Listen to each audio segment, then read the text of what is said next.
kembali lagi. Gua Rehan. Gua Bagus. Gua Adit. Gua Rahman. Dan pada kesempatan ini kita membahas sebuah fenomena yang lagi ramai di media sosial. Nah, jadi ini dimulai dari gua dulu ya. Jujur nih, gue merasa cukup terganggu belakangan ini dengan postingan-postingan di Threads terutama. Mungkin yang lain juga pasti ada. Gue kebetulan mantaunya tuh di Threads. Karena banyak sekali utasan postingan yang mengaku sebagai EV owner itu menurut gue terlalu chauvinistik. Apalagi ketika isu BBM naik, murah, dan membangga-banggakan bragging kayak King Kong gitu. Oh nih, gue punya EV nih sekarang, gue murah, gue bisa beli. Nah itu gue sangat cukup lumayan terganggu karena menurut gue berarti laki-laki ada mobil ICE. Nah, jadi mungkin kita mau bahas hari itu ya. Nanti kita listing, kita share di sini postingannya kayak apa. Kita mau bahas di situ. Kenapa sih? Apa sih yang bikin ini? Kenapa sih kelakuannya kayak menurut gue jadi kayak buzzer? Kalau kita lihat buzzer sekarang itu kan, terutama yang pendukung pemerintahan sekarang itu kan kayak seperti nggak mau kalah, nggak mau disalahkan. Nggak mau disalahkan, pokoknya selalu benar. Iya, benar, masuk akal. Nah, makanya tidak mau disalahkan. Ini sama aja gitu. Jadi ketika isu harga jualnya begini dan pilihan itu kan pasti masing-masing ya. Semua punya keputusan masing-masing. Ini kenapa sih? Ini kebetulan di depan kita ada pemilik EV. Mungkin kita bahas nih kenapa sih jadi begitu, kenapa? Gitu. Ini mungkin penyebabnya simpel ya, psikologis dan persepsi. Dasarnya itu. Boleh. Psikologinya kenapa? Oh iya, gue udah pakai mobil listrik nih. Gue orang pertama yang pakai mobil listrik nih. Terus persepsi kedua, ya, gue udah pakai mobil listrik, gue dapat manfaatnya. Gue harus bisa nyebarin sebanyak-banyaknya. Nah, itu gue melakukan itu bukan asal bunyi, tapi juga dulu tesis itu memang terpola seperti itu, bahwa IWOM itu adalah salah satu cara secara organik untuk meningkatkan brand trust sama untuk menaikkan orang supaya mau juga untuk pakai mobil yang sama atau at least pakai mobil listrik. Misalnya pada zaman itu booming lah Chery J6. Wah keren, gue dulu pakai Fortuner lebih murah sekarang. Jadi menyebar, peminat orang naik, ikutan. Itu juga terjadi tidak hanya di Chery J6 di tahun 2025, sama yang terjadi pada BD atau 1. Ya, kalau kita lihat grupnya itu isinya ya banyak apa ya, banyak bragging yang menurut gue nggak perlu ya. Dan yang cukup menjadi buzzer atau mengkultuskan itu adalah rata-rata orang yang baru pindah ke mobil listrik dan dia kaget gitu loh, kayak culture shock gitu. Oh, ternyata murah ya gitu. Iya, gue bisa menghemat lebih nih. Ternyata bensinnya, ternyata dulu lebih menghemat daripada bensin gitu ya. Casnya. Atau jangan-jangan begini, menjadi gue nggak ngerti psikologisnya ya. Menjadi apa, defensif, kayak pilpres aja. Udah salah pilih tapi nggak mau salah gitu. Ya benar sih, benar. Cuman maksudnya kan ada dua pilihan nih gitu. Iya. Karena dia ada yang bilang offensive is the best defense. Ini seakan-akan kayak nggak mau kalah. Ini kita debat di sini, bukan debat ya. Iya. Tapi lebih ke arah psikologisnya gitu. Iya. Nah, itu sama juga terjadi pada orang penggemar mobil listrik. Kadang-kadang dia jadi kultus. Pada saat dia kultus, dapat manfaat, tiba-tiba jadi anomali. Anomalinya di mana? Saat mobil itu trouble, dia terus teriak juga. Iya. Jadi muncullah istilah kata standar ganda. Secara nggak langsung mereka tuh kayak udah yang pakai mobil listrik itu kayak seperti tadi yang lu singgung, kaget, kayak wah bener-bener kagum dengan keunggulannya, tapi nggak bisa melihat potensi kekurangan dari si mobil listriknya itu ya. Jadi yang tadi lu bilang standar ganda. Iya, dan itu adalah bagian dari permasalahan mobil listrik yang terjadi di masa mendatang. Itu adalah bagian dari persepsi resiko. Dan gue malah jadi ingat ketika kasus di salah satu brand Cina yang apa namanya, pionir lah. Pembeli brand ini di awal selalu bilang mobil itu buat dipakai, bukan buat dijual kembali. Menyindir persepsi orang-orang Indonesia yang mobil belum dibeli kok udah motor harganya jual kembali, begitu gitu. Nah, tapi kenyataannya ketika, kalau nggak salah gue agak lupa kasusnya apa, ketika tiba-tiba harganya turun atau bagaimana, orang-orang sama juga, kelompok yang sama, gue nggak tahu sama, itu pada teriak semua gitu. Sehingga sempat ada kita pernah mengeluarkan satu tulisan dari baca setia lah yang dia juga pemain mobil juga gitu, dia bilang mobil tuh nikmati aja. Kemarin ketika lu beli mobil lu menghina-hina orang yang mengkonsol dengan resale value. Sekarang resale value lu jeblok, lu kok teriak juga ya gitu. Nikmatin aja. Nah, apakah seperti itu? Sama juga halnya gitu. Ya tapi resale value itu suka atau tidak itu dibentuk juga. Pasti satu dibentuk, kedua resale value itu juga bisa disebabkan oleh tekanan produk pengganti. Nah, yang jadi masalah adalah resale value mobil tersebut ambrol karena temen-temennya nurunin harga.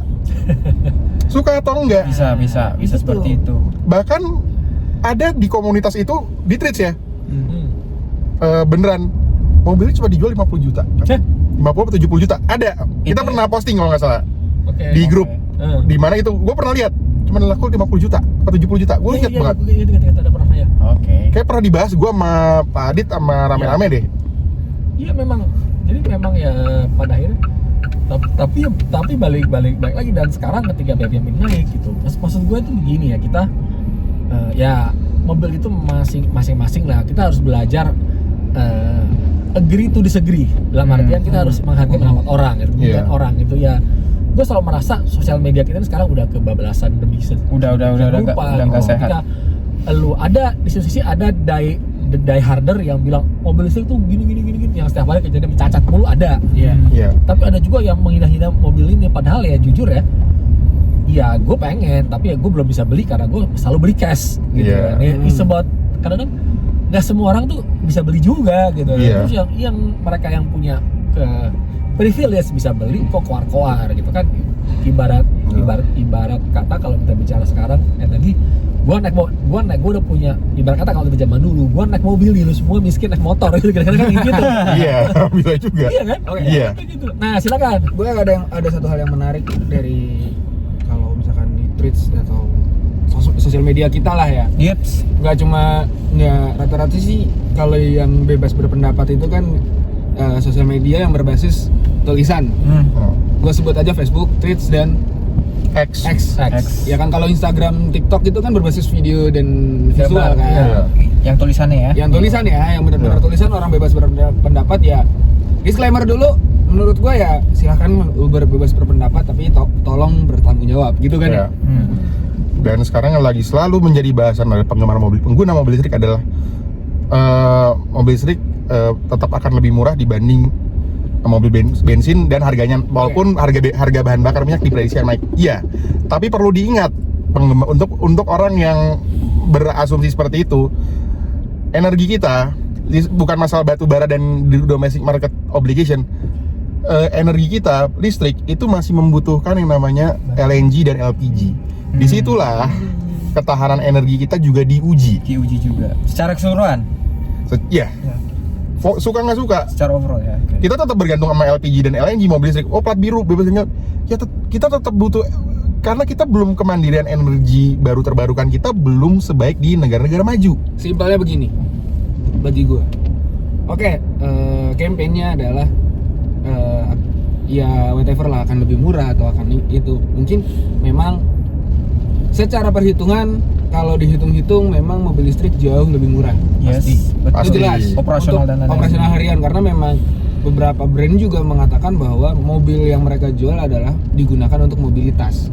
Bukan untuk hobi, bukan untuk ini, tapi mobility. Untuk bagaimana mengantarkan dari titik A ke B. Sampai situ. Tapi kalau misalkan simpel pembahasan apa yang dibilang Rehan tadi, untuk ngebangkitin listriknya kita juga masih butuh energi besar itu gitu. Jadi masih belum bisa untuk sampai dengan titik emisi nol karbon itu masih jauh banget. Masih sangat jauh. Iya. Dan tantangannya semakin lama makin besar juga. Mau pakai apa gitu ya, tetap aja karena fokus utamanya kalau kita melihat mobil listrik itu bukan green energy, tetapi clean energy. Nah, selalu orang salah kaprah tentang clean dan green ya. Bagi yang lebih paham mohon diluruskan dulu, tapi sejauh ini kita melihat mobil listrik masih sejauh clean energy dulu, karena tetap memang pembangkit listrik cuma sampai pembangkit listrik sampai pembangkit aja batu baranya, nggak tapi tetap menghasilkan hidrokarbon juga. Iya, itu dia. maksud gue dari pembahasan gue tadi itu adalah ketika udah jadi listrik memang clean. Nggak ada Tapi emisi. ketika bikin listriknya Enggak, itu gitu. Sebenarnya sesimpel itu sebenarnya. Iya. sebenarnya sih gini ya, kalau gue melihatnya gini ya, orang silakan punya preferensi masing-masing gitu. Kenapa mobil listrik macam-macam? Ada yang merasa gue nggak mau membayar mahal buat bensin, ada yang mau ikut-ikutan tren aja, ada Ada. yang seneng feature yang seperti gadget on wheels, ada ya itu. Ada yang nggak mau kena ganjil genap juga ada. Genap juga banyak. Itu gua, itu gua. Salah satu Tapi faktor gini, kan. tapi Iya. gini ya, abis itu ya please lah, jangan terus jadi keluar-keluar di internet seakan-akan lo menyelamatkan dunia gitu, Iya. seakan-akan pilihan lo paling bagus. Iya. Gue beli ini, gue canggih, gue edgy, gue kekinian, gue nggak ikutin gue, lu kuno yang nggak Red. gitu ya. Mas, ya balik lagi ke situ sih, itu yang lebih mau Iya. kita kritisi. Pemilihan keputusan lo nggak salah, Iya. Nggak salah, cuma jangan kayak merasa paling benar gitu. Iya, Merasa iya. paling bener sampai ngenyek Sampai ngejelekin sombong gitu. banget Iya, gitu, itu ya. ngomong gitu. Ya kalau lu belinya Mercedes EQS apa edition May Atau BMW i7 lah. i7, lu boleh sombong, lu beli Atowan jangan sombong lah. Atau beli apa gitu, atau beli tenornya 5 tahun ya. kayak Grab ya. Lah, enggak, maksud gua tapi terkadang justru mereka yang pakai brand-brand premium atau brand biasa tapi yang produk premium itu malah ya udah. Ya udah. Tapi menarik ketika sebenarnya dari segmen yang seperti apa sih orang-orang yang jadi Tuhan ini, gue katakan jadi Tuhan karena dia bisa menghakimi orang lain kan. Yeps. Iya. Polisi sosmed sih, lebih ke polisi sosmed sih kalau gua. Sosmed dan Sosmed juga tadi sih itu ya. iya. Ada gitu ya, tapi ini sih kita disclaimer nih, siap kita kalau yang nonton banyak bakal dihujat di komentar kita. Iya. Siap sih dihujat sih tebal udah pasti. mata, tebal telinga. Gue suka nggak jadi masalah dihujat, berarti viewsnya gede. Itu Iya. berpengaruh. Iya.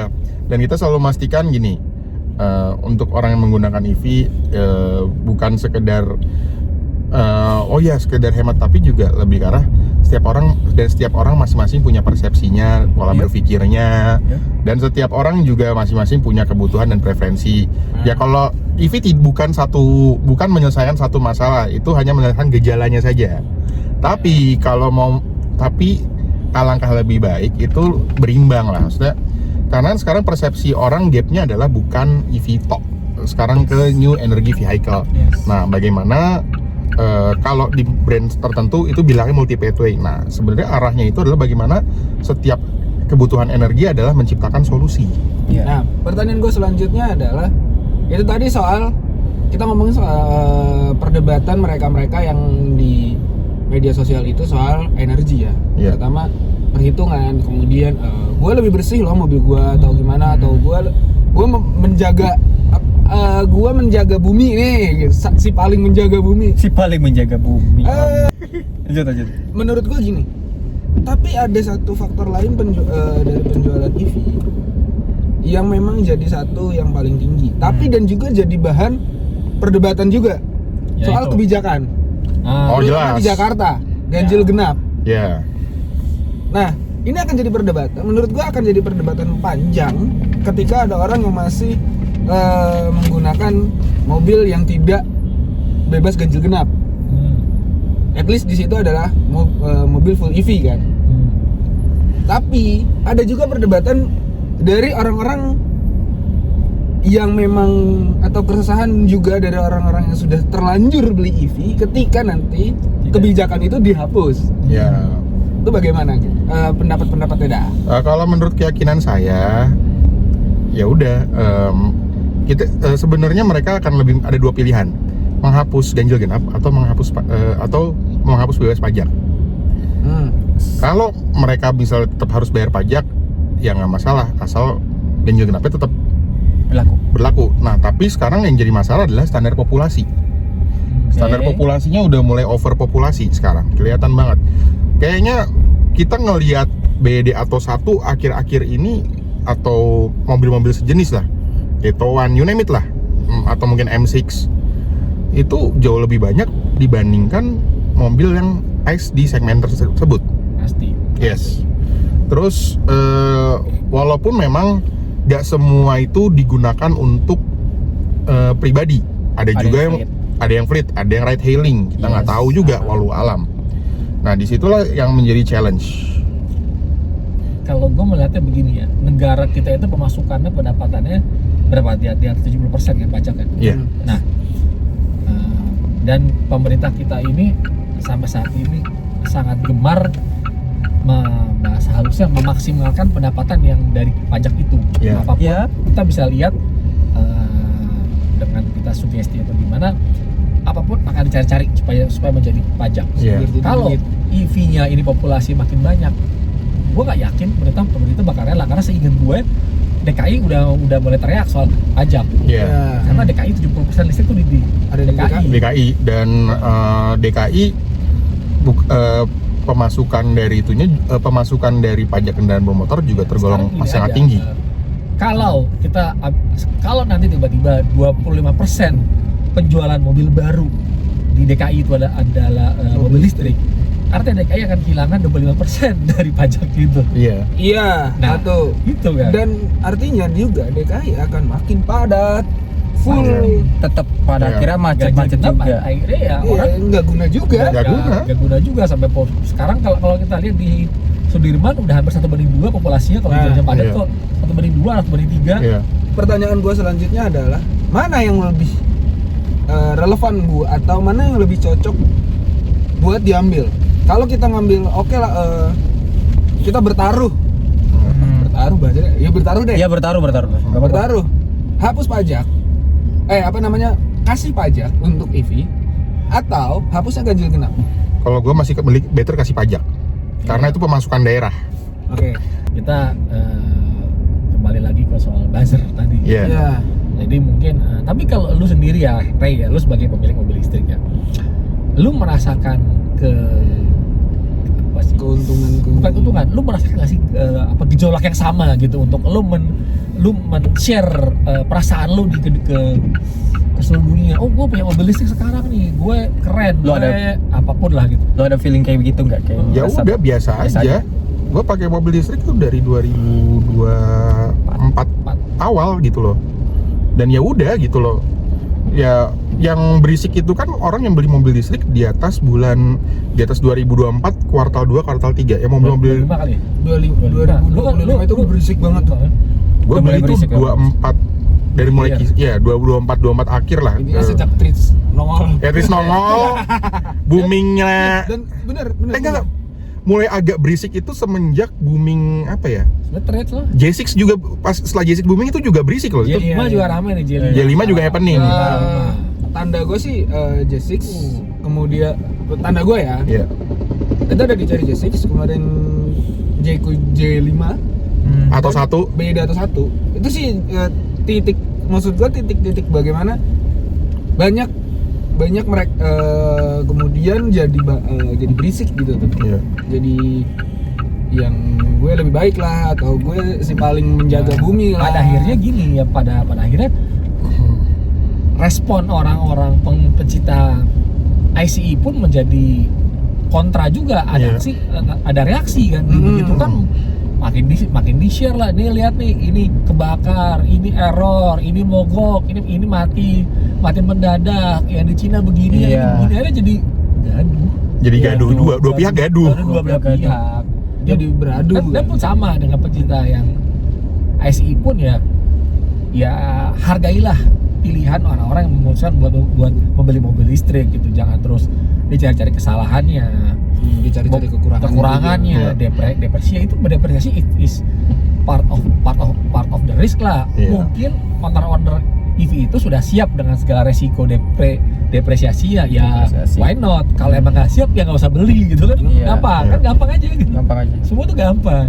Ya. Rehan siap, mobil nanti dilakuin cuma 10 juta siap Rehan ya. Ya kan yang penting lu bisa menghasilkan 10 miliar kan? Misalnya gitu. Ya kan memang balik lagi adanya mobil listrik. Silakan tanya brand Cina manapun. Ya. Mereka menciptakan mobil listrik untuk yang mass product rata-rata adalah untuk mobilitas kan. Iya. Bukan untuk dijual kembali. Iya. Memang untuk cari deh tagline-nya pasti ujung-ujungnya mobility.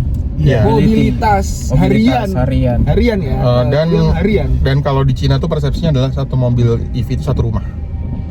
Iya. Jadi tambahin itu juga. Ya maksudnya memang mobil listrik itu memang diciptakan untuk mobilitas harian, terutama mereka yang hidup di perkotaan yang Padat. butuh perhitungan kos yang tinggi. Nah, gitu. bicara soal kos nih di episode berikutnya ya. Belum tahu tayangnya kapan nih, belum tahu. Iya. Kita akan bahas nih trade in dari mobil ICE ke mobil listrik. Balik modal nggak sih? Berapa tahun nggak sih balik modalnya? Iya. Itu nanti, tapi bukan sekarang. Sekarang kita Sabar aja. masih membahas perilaku ini. Jadi yuk kita tutup aja. Wrap, kesimpulannya bagaimana? Satu, pelitiran dulu. Oke, kalau gue melihat dinamika ini adalah bukan sekedar bagaimana membangun diferensiasi, tapi juga membangun persepsi. Sebaik-baiknya EV bukan masalah EV-nya, tapi bagaimana kita mengelola kebutuhan. Dilanjut. Terus Gue mungkin menyederhanakan ini aja ya. EV itu sama seperti mobil-mobil lainnya ya. It's mobil buat apa ya? Alat buatan manusia yang dimana pasti ada kelebihan, pasti ada kekurangan. Jadi ketika membeli mobil listrik ya udah gunakan seperti mobil seperti pada umumnya. Cuma ini tidak ada emisi dan emang kosnya emang lebih murah.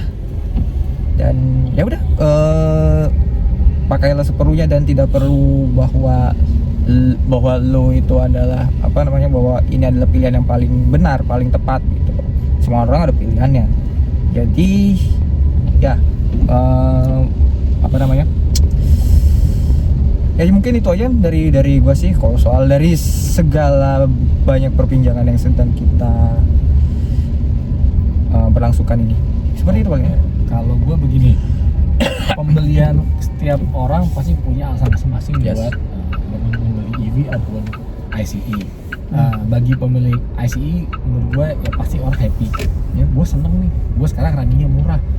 Gue seneng nih, mobil gue kalau nungguin anak-anak di parkiran bisa nyalain AC tanpa bikin bau polusi sekelilingnya.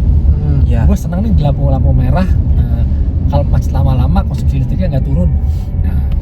Ya fine, silakan, tapi berbagi tips, berbagi perasaan, mengencourage sih fine aja. Tapi gua sangat menyesalkan kenapa sih pakai embel-embel soknya itu. Jadi mungkin ya di situ sayangnya kebablasan. Tapi balik lagi mungkin ini nature media sosial kan, sebelum ada threads gua tidak melihat hal ini gitu. Mungkin emang nature media sosial ya diisi oleh orang-orang yang gaduh. Jadi ya balik lagi, bagi pembeli EV Anda tidak salah, ada benar beli EV. Siapa sih yang nggak pengen sekarang punya mobil yang nggak ada suaranya, yang nggak ngeluarin asap knalpot? Siapa sih yang nggak seneng? Tapi ya sudah, jangan menjelek-jelekan mobil biasa, Motuba, karena nggak semua orang mempunyai privilege seperti Anda yang bisa beli EV dengan tenang begitu saja. Itu. Apalagi belum siap dengan mobil EV gitu. betul. Kalau gue sih simpel aja, tak ada gading yang tak retak. Maksudnya nggak semua itu nggak mau mobil listrik pasti ada minusnya dong. Kemudian mau bertahan di ICE pasti ada minusnya. Atau mau yang sedang-sedang saja hybrid juga ada minusnya. Jadi kelebihan dan kekurangan itu pasti ada. Dan makanya itu menurut gua bisa jadi bahan pertimbangan atau untuk bahan sharing informasi di media sosial yang memang tidak diberikan atau nggak ketemu bahkan even dari kita yang media otomotif, dari sales, dari APM atau belum ketemu sama APM, permasalahan pengguna kan beda-beda ya. Iya, beda. Itu kan bisa di sharing, tapi juga bukan untuk bahan perdebatan karena debat kusir apalagi debat kusir yang kemana-mana nggak jelas akhirnya jadi justru bikin perpecahan dan kegaduhan. Menurut gua mengkotak-kotakan nggak ini sih. Dan gini, kita juga jangan terbiasa hidup itu polar 1 dan 0, karena selain tuntunan agama menurut tidak mutlak di dunia ini, pasti akan ada gray area di tengah-tengah. Kalau agama halal haram jelas clear kan. Tapi yang di itu tidak ada. Jadi kita jangan dibiasain polar. Kalau nggak suka presiden sekarang, anak abah ya nggak gitu juga. Gitu juga. Iya kan? Iya, iya. Ya, jangan itu udah bisa banget ya kayak dulu. Ya sama lah kayak apa Ferrari ya gitu-gitu, MU semua kita Iya. nih biasanya Valentino Rossi zaman dulu kita Iya. biasanya dipecah belah gitu. Jadi ya selalu carilah plus minus gray area di tengah situ. Bukan gray area di tengah-tengah yang semua bisa menerima gitu kan. Ada plus minusnya. Dan yang terakhir dari gue, perbedaan itu adalah sebuah bentuk keindahan. Nice. Anjay. Apa yang indah? Kalau datang ke taman bunga warnanya cuma satu, hijau doang. Ya, itu bukan iya. taman bunga. Memang ada rumput. Iya, ditunggu pembahasan menarik kita lainnya. Dan diskursus yang lebih Dan kita mulai menyenangkan. sekarang kita akan membahas isu-isu yang bukan cuma Lebih. mobil di podcast ini. dan lebih strategik. Yes. Betul. Yang sekedar tribut saja. Kita tribut. Kita lagi naik beli EX2 ya, saat Yang ini. versi Yang Max. versi Max Yang menjadi mobil terlaris di Tiongkok. di Tiongkok. Dan sekarang juga udah banyak di. Udah rame di jalan Iya. jalan Nah, ini warnanya Jalan pink. Jabodetabek ya. Iya. Ini warnanya pink. Soalnya gue baru kemarin ke daerah masih bukan cuma Gili tapi semua mobil listrik itu masih jarang banget. Ini warnanya Jadi pink. pertumbuhannya itu memang tidak merata, sangat tidak merata. Tidak merata. belum. Belum. Oke. Dicukupkan terlebih dahulu. Gua Rehan. Oh, bagus. Gua Adin. Gue Rahman. Dah. Dah. Baik.